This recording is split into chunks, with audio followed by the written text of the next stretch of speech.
بسم اللہ الرحمن الرحیم۔ السلام علیکم، ریڈ زون میں خوش آمدید۔ میں عبدالہادی۔ آج آپ سے تھوڑی امپورٹنٹ باتیں کرنی ہیں۔ ایک تو پچھلی ویڈیو جو میں نے ساحل ندیم کے بیان پہ ڈالی تھی، خالصتاً اللہ کی ذات کے لیے، میرا اس پہ اپنا کوئی ذاتی مفاد نہیں تھا، کیونکہ مجھے پتہ تھا جو اسلامک کام کر رہا ہے میں اس کو فل سپورٹ دوں گا۔ اس پہ مجھے بڑا اچھا رسپانس آیا، لوگوں نے بڑا اچھا ساحل ندیم کو سپورٹ کیا۔ ایک بات میں اور کہنا چاہتا ہوں کہ مجھے کسی نے اس پہ کہا تھا کہ آپ اوور ایکٹنگ نہ کریں اور سوچ سمجھ کے بولیں۔ اب میں نے پھر وہ ویڈیو ذرا دوبارہ دیکھی، میں نے کہا کیا میں نے اس میں غلطی کی ہے جس کو میں نے، تو مجھے ایسا فیل آیا کہ ایک آدھی غلطی جس کو میں نے اسی ویڈیو میں ریکٹیفائی کر لیا تھا، عقل والے لوگ اس کو سمجھ دیں گے، اور جن لوگوں کو مطلب اتنا نہیں پتہ وہ بھی سمجھ جائیں گے کہ میں کیا کہنا چاہ رہا ہوں۔ میں نے شاید اس میں ایک غلطی یہ کی تھی، میں نے غلطی سے رفع دین کا کہیں ذکر کر دیا اس میں، اور وہ اس طرح کہہ دیا کہ 14 سال پہ بعد میں نے استغفر اللہ بھی کر لی، جو اس کا ثبوت ہے کہ میں غلط بات کرنے لگا ہوں۔ تو وہ میں نے اسی ویڈیو میں اس کو ریکٹیفائی کر لیا، تو وہ کوئی غلط بات نہیں ہے۔ لیکن اس نے کہا کہ آپ سوچ سمجھ کے بولا کریں جو بھی بول رہے ہیں، اور اوور ایکٹنگ نہ کریں۔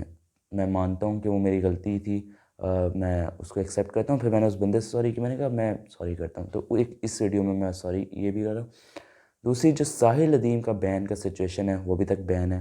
میں نے پچھلی ویڈیو میں یہ کہا تھا کہ اگر ساحل ندیم مجھے یہ کہتا ہے کہ تم میرا میسج پبلک میں نکل کے صرف لوگوں کو پہنچا دو، میں وہ کرنے کو تیار ہوں۔ پبلک میں کس طرح نکلوں گا کہ میں اللہ کے لیے، صرف اللہ کے لیے، ناٹ ساحل ندیم، کیونکہ ساحل ندیم تو اللہ کا پیغام پہنچا رہا ہے۔ تو اللہ کی ذات کے لیے جو ہم سب کا خالق ہے، میں صرف اس کے لیے میں پبلک میں نکلوں گا، اپنے دوستوں کے پاس جاؤں گا، اپنے رشتہ داروں کے پاس جاؤں گا، اور میں بتاؤں گا کہ میں آپ کو یہ پیغام دے رہا ہوں، اسلام کا پیغام ہے۔ جو ساحل ندیم یونیورسٹی میں کیوں ساحل ندیم کی بات کروں؟ کیونکہ میں چاہتا ہوں کہ ساحل ندیم میرے اسکول آئے، وہاں پہ آ کے بچوں کی فلسفی کو سمجھے، کیونکہ میں جو سمجھتا ہوں، میں اسکول جاتا ہوں نا، مجھے تو سب پتہ ہے، میں دیکھتا ہوں میرے اسکول میں بچوں کی فلسفی بہت خراب ہو چکی ہوئی ہے۔ مطلب بچوں کی جو مینٹل بیہیویئر سائیکالوجی ہے نا، میرے اسکول میں بچوں کی بیہیویئر سائیکالوجی ہے، وہ بہت خراب ہو چکی ہے۔ بیہیویئر سائیکالوجی کا یہ حال ہے کہ پست میں چلے گئے ہیں ہم۔ تو میں یہ چاہتا ہوں کہ ساحل ندیم میرے اسکول میں آ کے بولے، لیکن پھر وہ بین ہے، پھر وہ کس طرح آ سکتا ہے؟ اس لیے میں ایک تو ایک بین سچویشن، اس لیے ہوگا ضرور، اللہ کے نبی نے کہہ دیا تو ہوگا، لیکن اللہ کے نبی کی حدیث جب تک جن لوگوں تک یہ پہنچی ہے، میں نے پچھلی ویڈیو میں بھی بات کی تھی کہ جن لوگوں تک اللہ کے نبی کی حدیث پہنچی ہے، ان لوگوں کو تو اس حدیث پر عمل کرنا چاہیے نا، کہ وہ جان بوجھ کے یہ کام نہ کریں جس کا اللہ کے نبی نے خدشہ ظاہر کیا ہے، خود وہ کام کرے جو اللہ کے نبی نے ہمیں کرنے کو کہا ہے، ایک مومن کو کرنے کو کہا ہے، ایک حیا والے کو کرنے کو کہا ہے۔ لیکن جو خدشہ ظاہر کیا وہ غلطی سے لوگ کر لیں گے، پھر اس سے نسل چلتی جائے گی اور سارے کام ہوتے رہیں گے۔ لیکن ہم نے جو کام کرنا ہے، وہ جو ہمارا اصل کام ہے، وہ یہ ہے کہ ہم لوگ اللہ اور اس کے رسول کو لوگوں تک پہنچا دیں، ہم یہ کریں۔ تو میں آپ سب سے پبلک میں سب سے پہلے تو یہ بات کرتا ہوں کہ اللہ اور اس کے رسول کے جو بات کرنے والے لوگ ہیں ان کو بین نہ کریں۔ اب مولانا طاہر جمیل صاحب کو انہوں نے بین کر دیا تبلیغی جماعت میں، کیوں؟ وہ پالیٹکس میں بہت جاتے تھے۔ اب آپ دیکھیں، آپ مولانا کو پالیٹکس میں جانے سے روکیں، آپ عمران خان سے ملنے سے روکیں، یہ نہیں کہ آپ ان کو تبلیغ سے نکال دیں۔ مطلب یہ غلط بات ہے، کہیں غلط ہیں مولانا تو ان کو ریکٹیفائی کرنے کی کوشش کریں۔ یار ہمارے بڑے بڑے عالم دین غلط ہو گئے تھے، ان کو کسی نے ریکٹیفائی نہیں کیا، تو یہاں پہ ایک طارق جمیل چھوٹا سا عالم دین ہے، اس کو آپ نے ریکٹیفائی کرنے کی ضرورت بھی نہیں سمجھی، آپ نے ان کو پسے پشت کر دیا، آپ نے ان کو نکال دیا۔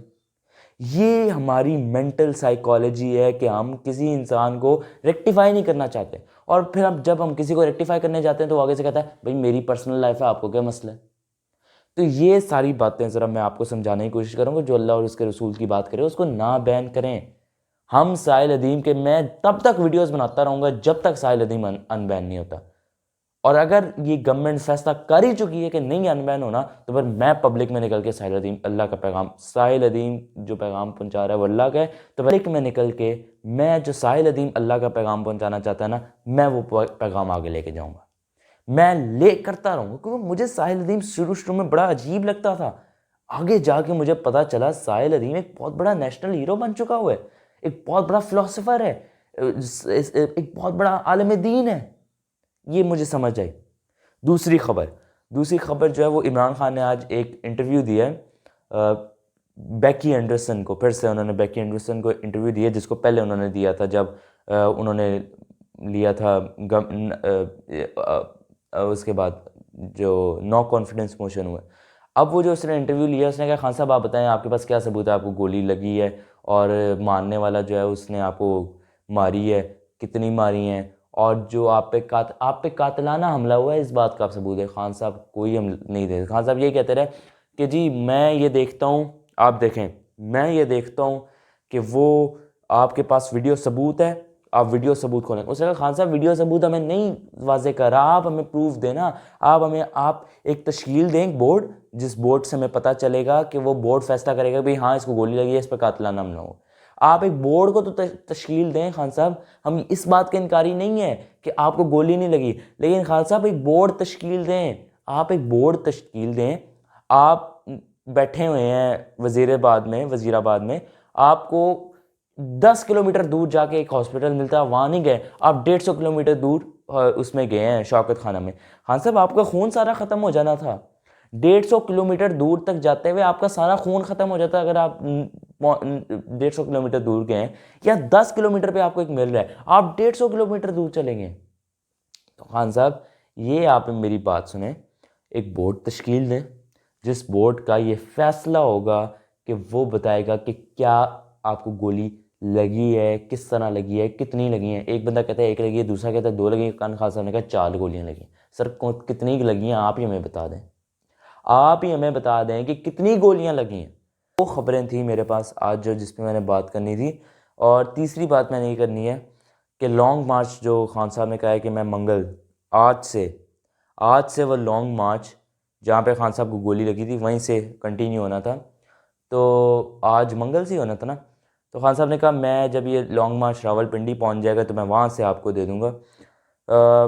میں یہ سمجھتا ہوں کہ یہ جو لانگ مارچ کی سچویشن ہے یہ ایک بڑی بری سچویشن ہے, نہیں ہونا چاہیے.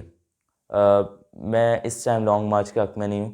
آپ الیکشن کروا رہے ہیں, آپ وہ ایک میں ایک بات مجھے یاد ہے, میں نے ٹویٹر پہ ایک ٹویٹ پڑھی تھی جس میں وہ لڑکی ایک ہے ہماری بہن ہے, میں ان کا نام نہیں لیتا ہوں, انہوں نے اقرار الحسن کے ایک ٹویٹ کو ری ٹویٹ کیا. اقرار الحسن نے یہ بات کہی تھی کہ جو پارٹی اور جو بورڈ, جو پارٹی یا جو انسان اپنی ایک مرضی کی FIR درج نہیں کروا سکتا اس ایریا میں جہاں پہ اس کی گورنمنٹ ہے, اس کا وزیر اعلیٰ ہے, اس کی ساری چیزیں ہیں, اگر وہ وہاں پہ ایسے نہیں کر سکتا. اقرار الحسن کی یہ ٹویٹ تھی, میں اقرار الحسن کی ٹویٹ کو پڑھ رہا ہوں, یہ سائٹ پہ آپ کو ٹویٹ نظر بھی آ جائے گی کہ آپ یہ دیکھیں کہ جو انسان اپنی مرضی کی FIR درج نہیں کروا سکتا وہ اپنی مرضی کے الیکشنز کیسے کروا سکتا ہے, کیسے بھائی کیسے. تو اس پہ ہماری بہن نے ری ٹویٹ کیا تھا کہ جو بھی انسان اس غدار کو سپورٹ کرتا ہے نا, اقرار الحسن کو فالو کرتا ہے, وہ نہ PTI سے مخلص ہے اور نہ اس کا PTI سے کوئی تعلق ہے. تو بڑے لوگوں نے اس کے نیچے کمنٹ کیا انفالو انفالو انفالو اقرار الحسن کو, involve involve involve involve involve involve involve involve involve and involve. ایک آدھی تکا خاتون مجھے کوئی ملی تھی جس نے کہا کہ بھائی آپ کو کیا مسئلہ ہے, وہ اقرار الحسن جس کو سپورٹ کرے نہ کرے. اقرار الحسن کی کیا اپنی فریڈم آف سپیچ کوئی نہیں ہے؟ اقرار الحسن کے پاس اپنی فریڈم آف چوائس کوئی نہیں ہے؟ اقرار الحسن کے پاس اپنی کوئی فری چوائس نہیں ہے؟ کوئی وہ فری پیدا نہیں ہوا اس دنیا میں, وہ فری پیدا نہیں ہوا کہ وہ کہے کہ میں نے جس کو سپورٹ کرنا ہے میری مرضی, اور وہ کیا کسی کو غلط نہیں کہہ سکتا. جب ہمیں ایک بندہ غلط نظر آئے اور آپ اس کو غلط کہیں, اس کے حمایتی آ کے آپ کو غدار کہہ دیتے ہیں, یہ بہت بڑا آپ کو بتاؤں فلسفہ ہے. یہی سیم فلسفہ آپ سمجھے کہ حمایتی لگاتے ہیں اپنے مخالف پہ. اسلام کہہ رہا ہوں, دین میں بھی یہی ہوتا ہے. اگر ایک سائڈ پہ چلیں جائیں بریلویت کی اور ادھر آ جائیں دیوبندیت کی, تو اس کے حمایتی اس کو غدار ہی کہتے ہیں. 10 سال پہلے کیا ہوتا تھا ہمیں بھی پتہ ہے, وہ تو اب کچھ لوگ آئے ہیں جو فرقوں کی دکان بند کرواتے ہیں, ورنہ پہلے یہی ہوتا تھا. یہ بات سمجھنے کی خوب کوشش کر لیں, خوب کوشش کر لیں. یہ میں بات آپ کو بڑے آرام سے اطمینان سے بتا رہا ہوں, لاجک کہ اللہ کے ہاں قرآن یہ کہتا ہے کہ امر بالمعروف ہے, کہ جو اچھائی کے ساتھ کھڑا ہوگا اور برائی کے خلاف کھڑا ہوگا. اچھائی کے ساتھ کھڑے ہوتے تھے نبی, اور نبی کو ہمیشہ بیکلیش آیا تھا, نبی کو ہمیشہ کرٹیسزم آیا تھا. کبھی ان پہ ایمان لانے والے سکون سے نہیں بیٹھے تھے. کبھی ان پہ حضرت موسیٰ کو دیکھ لیں, ایمان لانے والے کیا فرعون کے ظلم سے بچ گئے تھے؟ بہت دیر بعد، جب اللہ نے چاہا، امتحان کے بعد۔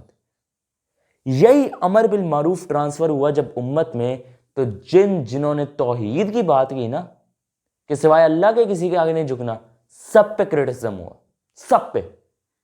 آج کے دور میں بھی جو انسان توحید اور امر بالمعروف کی بات کرتا ہے نا، سر کرٹیسزم ہوگا، غداری کا مقدمہ لگے گا، نہیں تو فاطمہ جنانو دیکھ لو۔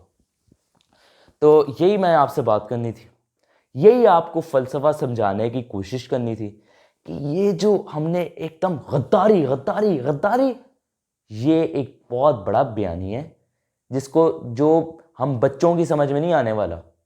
اور وہ جو ہماری بہن ہے، وہ بھی ایک لڑکی ہیں، بیٹی، چھوٹی سی عمر کی ہیں، پتہ نہیں، آئی تھنک ہوں گی کوئی 16-17، اس سے زیادہ نہیں ہے، ہوں گی کوئی میٹرک، انڈر میٹرک ہے، اس سے زیادہ نہیں ہے وہ ہماری بہن، لیکن انہوں نے غداری کا فوراً مقدمہ لگایا ہے۔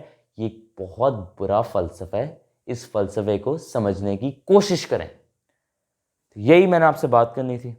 اگلی ویڈیو کے لیے اگلی ویڈیو تک کے لیے اللہ حافظ۔